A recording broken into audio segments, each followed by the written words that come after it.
제17장. 아브람이 99세 때에 여호와께서 아브람에게 나타나서 그에게 이르시되, 나는 전능한 하나님이라. 너는 내 앞에서 행하여 완전하라. 내가 내 언약을 나와 너 사이에 두어 너를 크게 번성하게 하리라. 아브람이 엎드렸더니 하나님이 또 그에게 말씀하여 이르시되, 보라, 내 언약이 너와 함께 있으니 너는 여러 민족의 아버지가 될지라. 이제 후로는 내 이름을 아브람이라 하지 아니하고 아브라함이라 하리니 이는 내가 너를 여러 민족의 아버지가 되게 함이니라. 내가 너로 심히 번성하게 하리니 내가 네게서 민족들이 나게 하며 왕들이 네게로부터 나오리라.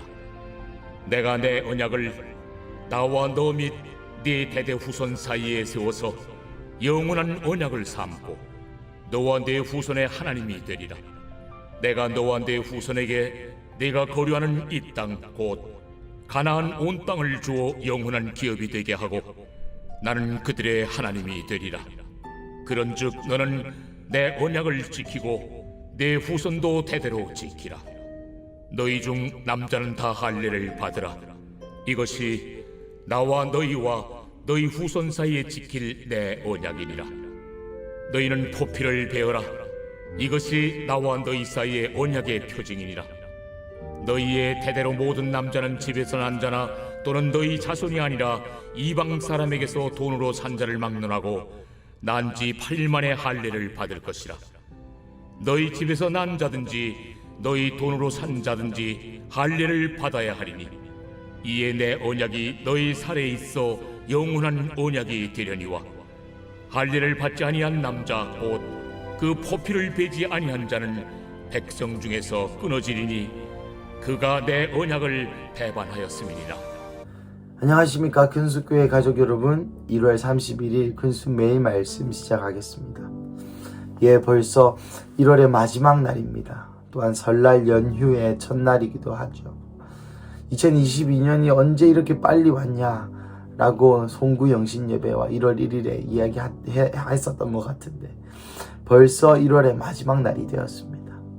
1월 1일 날 주님 앞에 다짐했던 그 다짐의 내용들을 여러분 잘 지키고 계신지요? 그렇지 못하신 분들은 여기에 복음이 있습니다. 오늘은 새해지요. 하나님이 또한 이 새해에 새로운 기회를 주심에 감사함으로 1월 1일 날 주님과 언약하셨던, 다짐하셨던 그 결심들을 다시 한번 주님 앞에 갱신하시는 그러한 설날 되시기를 축복합니다.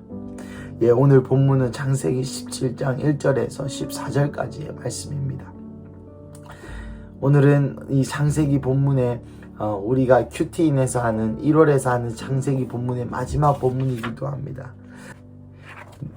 내일부터는 우리가 마가복음의 말씀을 함께 보게 될 것입니다. 오늘 이 창세기의 마지막에는 하나님께서 한 단어로 요약할 수 있는 그러한 단어를 우리에게 주십니다. 바로 언약입니다. 1절부터 5절까지는 유명한 본문이죠. 아브람이 아브라함이 되는 것이죠. 아브람은 Great Father이라는 표현으로 큰 아버지, 위대한 아버지, 존경받을 만한 아버지, 존경받는 아버지 등등 많은 해석이 가능합니다. 하지만 아브라함은 열방의 아버지라는 말이죠. 하나님께서 하나님의 그 언약을 아브라함에게 계속 상기시키기 위하여서 너는 열방의 아버지다. 열방의 아버지야. 밥은 먹었느냐? 열방의 아버지야. 오늘 하루를 어떻게 지냈느냐? 열방의 아버지야. 오늘은 운동할 것이냐? 열방의 아버지야. 오늘은 어떤 하루를 보냈냐라고 계속 아브라함의 이름을 불러주시면서 스스로 나는 열방의 아버지구나. 하나님이 나에게 언약하셨구나 라는 걸 까먹지 않기 위하여 이름을 바꾸어 주십니다. 여러분, 이 이름에는 사명이 있죠. 일례로 무두셀라 기억하십니까? 죽으면 보내리라. 에녹이 그렇게 이름을 지었죠. 자기 아들을 무두셀라라고. 그래서 실제로 무두셀라가 죽던 해에, 노아가 600살 되던 해에 실제로 노아의 홍수가 있었습니다. 여튼 그 사람의 이름에는 사명이 있고 아브라함의 이름은 열방의 아버지가 될 사명을 아브라함이 받은 것이죠. 여러분 1절에 보면 아브라함이 99세 때라고 이야기하고 있습니다. 여러분 아브라함이 99세 때는 어떤 일이 있었나요? 이삭을 100세 때 낳았죠. 그러면 99세 때는 이삭을 사라가 잉태하였을 그때입니다. 그래서 하나님께서 내 씨라야 할지니라 사라의 몸에서 나야 할지니라 라고 얘기했던 그 아브라함의 큰 민족을 이루어 주겠다는 그 구속사의 첫 번째 약속을 하나님의 성취되기 직전, 그 첫 열매의 씨앗을 보기 직전에 하나님께서 아브라함의 이름을 바꾸어 주십니다. 그리고 6절부터 9절까지는 또한 하나님께서 이스라엘의 하나님이 되시겠다, 너의 조상, 너의 후손의 하나님이 되겠다라고 다시 언약하시죠. 그리고 또 10절에서 14절까지는 할례에 대한 얘기합니다. 여러분, 오늘 본문에 언약이라는 말이 몇 번이나 나오는지 아십니까? 2절에 한 번 나오고요, 4절에 한 번 나오고요, 또 7절에 2번 나오고요, 또 9절에 한 번 나오고요. 그리고 또 언약이라는 표현을 쓰지 않았지만 8절에 주어 영원한 기업이 되게 하고 나는 그들의 하나님이 되리라, 이것도 사실은 언약의 내용이지요. 그리고 10절에도 언약이 나오고요, 11절도 언약이 나오고요, 또한 13절도 언약이 나옵니다. 14절도 언약이 나옵니다. 그러니까 이 1절부터 14절까지의 본문의 언약이란 말이 곳곳에 거의 매절마다 언약이란 말을 하고 있습니다. 언약, 약속. 이 언약은 무엇입니까? 언약의 원어는 베리트라는 말로 바라크는 아니고 바라라는 동사에서 나왔습니다.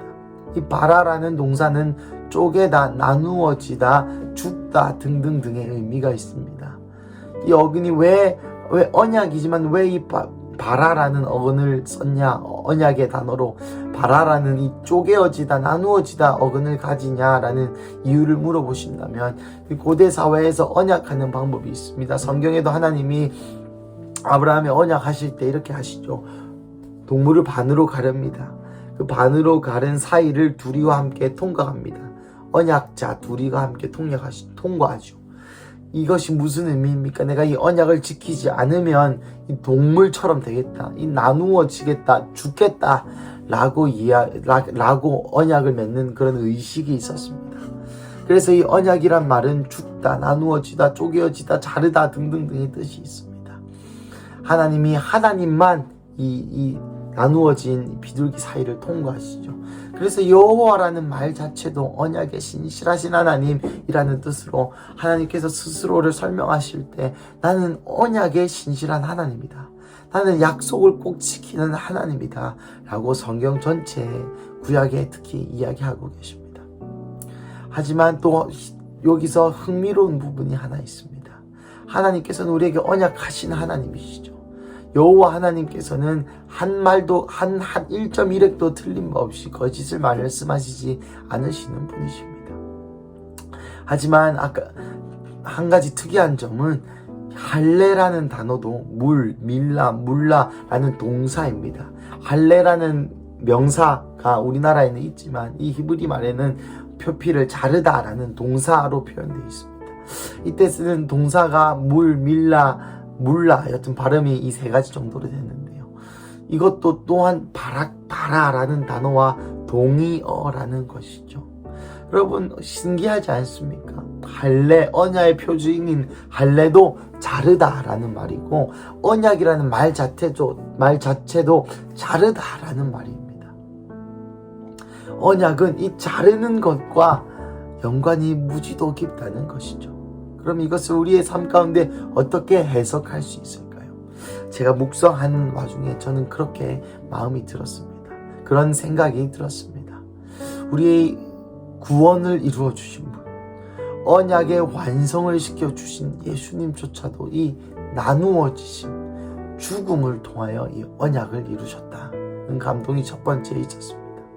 둘째는 신명기 말씀에 마음의 할례를 받으라, 또 수많은 복음서의 말씀에도 바울 선생님 말씀에도 마음의 할례를 받으라라고 하죠. 이 마음의 할례, 마음을 잘라내라는 것입니다. 죄를 잘라내야 되는 것이죠. 마음을 잘라내야 되는 것입니다.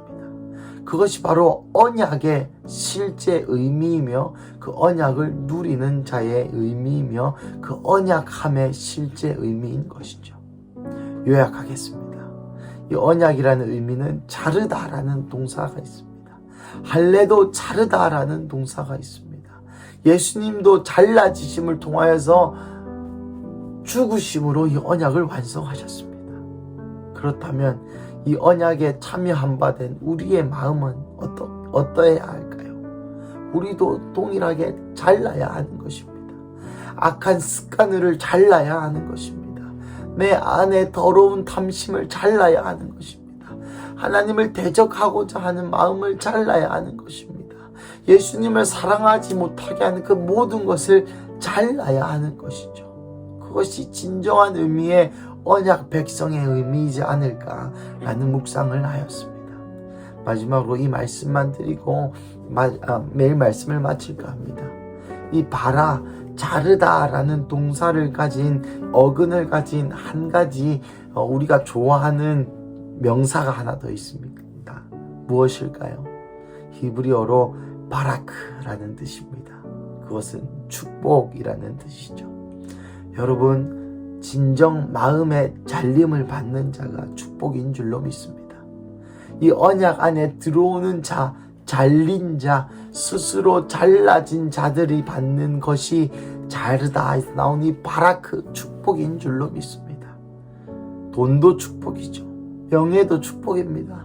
세상에 얘기하는 잘 되는 것도 축복이지만 오늘 이 원어적 의미에서의 진정한 바라크, 잘려진 것, 구별된 것, 진정한 의미의 축복은 바로 내가 예수 그리스도께 귀속한 것, 세상에 잘려져서, 세상으로부터 잘려져서 주님의 나라에 옮김받은 것, 죄의 노예에서 잘려져서 하나님의 자녀가 된 이 복, 이 복이야말로 진정한 언약이자 진정한 할례이자 진정한 언약 백성으로서의 복음인 줄로 믿습니다. 사랑하는 가족 여러분, 설날에 새해 복 많이 받으십시오 라고 인사합니다. 새해 복, 히브리어로 하자면 바라크 많이 받으십시오 라는 말인데, 이 바라크라는 말은 아까 말씀드린 것처럼 잘려진 것 많이 받으십시오 라는 표현과 똑같이 생각해 볼 수 있습니다. 사랑하는 가족 여러분, 새해에 잘려지는 복을 많이 받으시기를 축복합니다. 어떤 것이 잘려져야 될까요? 아까 말씀드린 것처럼 나를 괴롭혔던 그 수많은 것들, 내가 예수님을 사랑하는 데 방해되었던 그 수많은 것들, 내가 하나님을 극단적으로 사랑하는 데 방해되었던 그 수많은 것들, 내가 정말 사명 안에 말씀 안에 살아야 하는데 살지 못하게 하였던 그 모든 것이 잘려지는 그 바라크 축복을 새해 바라크 많이 받으시기를 축복합니다. 우리 함께 기도하시겠습니다. 하나님 감사합니다. 하나님 오늘 언약, 바라크, 베리트, 할례 이 모든 의미를 통하여 우리에게 잘려질 것을 요청하시고 또한 그 잘려짐이 진정한 축복이라고 말씀하여 주시니 감사합니다. 하나님 다시 한번 또한 이 성경을 통하여 우리에게 언약하신, 또 우리에게도 여전히 언약에 신실하신 하나님 여호와 하나님을 깨닫게 하시니 감사합니다. 하나님 원하옵기는 우리에게도 아브라함처럼 다시금 사명을 깨달을 수 있는 이름을 허락하여 주시옵소서. 또한 할례를 받은 민족이 소변을 볼 때마다 이 언약의 상징을 확인하면서 언약의 신실한 여호와 하나님을 생각하셨던 것처럼 주님 우리의 삶 가운데도 하나님 언약의 신실한 그 하나님을 기억할 만한 것들이 넘쳐나게 하여 주시옵소서. 그래서 내가 믿음이 흔들릴 때마다 그 언약의 신실한 하나님을 기억하고 내 마음이 낙담에 빠질 때마다 그 언약의 신실한 여호와 하나님을 기억하게 하여 주시옵소서. 그래서 주님 오늘 이 새해 가운데에, 설날 가운데에 새해 복 많이 받으라고 서로 인사를 많이 하지만 진정한 복 베리트, 진정한 복 바라크, 베리트 안에 있는 언약 안에 있는 그 진정한 복, 진정 세상과 구별되어 거룩과 성결로 마지막 때에 예수 그리스도의 다시 오심을 준비하는 사명을 깨달을 수 있는 그 진정한 복을 이 새해 가운데 큰수교회 가족 가운데 부러지게 하여 주시옵소서. 주님 감사합니다. 이 모든 말씀 살아계신 예수님의 이름으로 기도드립니다. 아멘.